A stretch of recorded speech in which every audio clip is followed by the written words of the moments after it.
What if achieving your wildest dreams leaves you feeling emptier than before? One Punch Man is where we witness how an ordinary bloke became the most comically overpowered character in all of anime. We follow the story of a hopeless, unemployed young man who dreamt of becoming a hero, trained so hard to the point where he became bald. He ends up being the hero he wished to be, and in addition, the strongest character in his world. This is the story of Saitama, the one who reached beyond the pinnacle of his dreams, but to what left?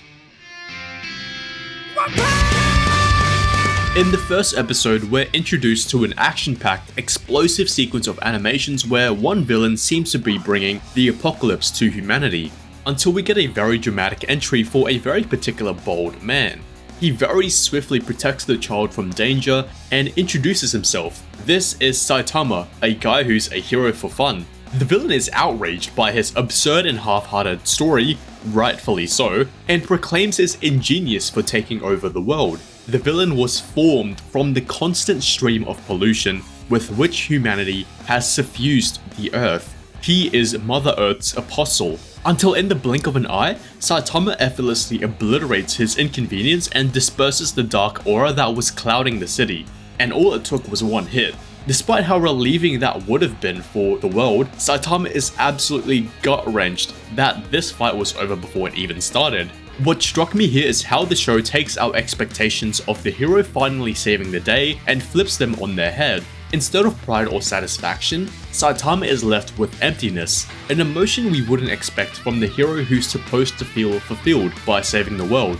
This was our introduction to One Punch Man. It's fast, action-packed, it's goofy, it's fun, and I really liked how we're immediately thrown into the action in the first few minutes of the episode, as it really builds up the anticipation of Saitama's power. 3 years before this whole ordeal, we meet our protagonist, Saitama, when he actually has hair and looks really serious. He's caught in quite the trouble as he's standing right in front of a crab monster. The monster mocks and assumes Saitama is a newly employed businessman already tired of his 9-to-5 work. However, he's hopeless, unemployed, and couldn't care less about anything. The monster is amused by Saitama's response and lifeless eyes, which are the same as his, so the monster just lets Saitama go.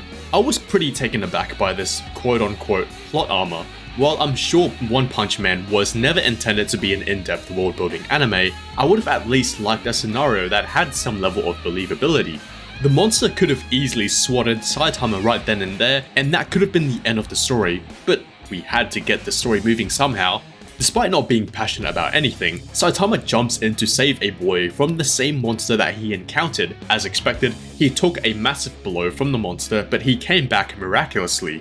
As he stood up against the monster, he proclaimed that when he was a little boy, he always wanted to be a hero who could send rotten villains, like the monster who was standing in front of him, flying with one punch.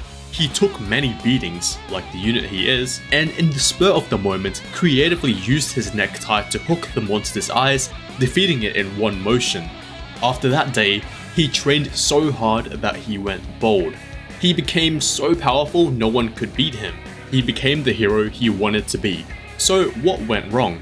During his ordinary shopping trip, Saitama effortlessly defeats yet another monster, who, ironically, sought to be the strongest man in the world. As Saitama reflects on the encounter, he admits that being the strongest is pretty boring. There's something that's been bothering Saitama lately. When Saitama first started out becoming a hero, he felt all kinds of emotions whirling inside him when he fought. As the days pass from when he became a hero, his emotions grow more distant. Fear, tension, joy, anger, he feels none of them anymore. In exchange for extreme power, it seems as if Saitama lost something essential for being a human. Saitama gives us a monologue as to how crazily ordinary defeating monsters to him is now. He comes home uninjured and washes his gloves. When he's out fighting monsters, he never feels as if his heart is in it. He wanted to be a hero for the longest time, and now that he is one, he's doing the hero thing as a hobby, only to feel some level of excitement. The Arrival of Genos adds another layer to the story of One Punch Man. Genos is quite the opposite of Saitama in many aspects. He's driven, determined, and most importantly, he can be defeated.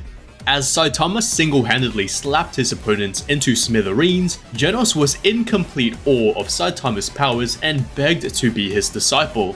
The story goes a bit deeper as we understand more about Genos' character. 4 years ago, Genos was still a human, weak, and lived a peaceful life with his family. Until one day a crazy cyborg went out of control in his town and destroyed everything in sight, including his family. He miraculously survived alone, but swore from that day forth he would become stronger. Instead of seeing the hero's journey how it usually is through the eyes of the protagonist, we instead get a glimpse of the reasoning behind one's desire to become stronger through a side character. Genos' story perfectly contrasts that of Saitama. We never really saw the despair Saitama experienced when he was younger. It felt like he lived an ordinary life compared to Genos. Genos' obsession with power seems very foreign to Saitama now. He has everything Genos seeks, but none of the fulfillment. I don't doubt that the lack of meaningful experience is one of the key factors that drove Saitama's unfulfillment. Saitama's journey teaches us something very wise. The pursuit of power, or any dream for that matter, doesn't necessarily bring happiness. It's the struggle, the challenge, the loss, the vulnerability, then overcoming those obstacles is what makes the journey fulfilling. Saitama achieved his ultimate dream of becoming a hero, presumably without any trauma or negative motivation. And I think that those meaningful experiences are a fundamental aspect of feeling fulfilled.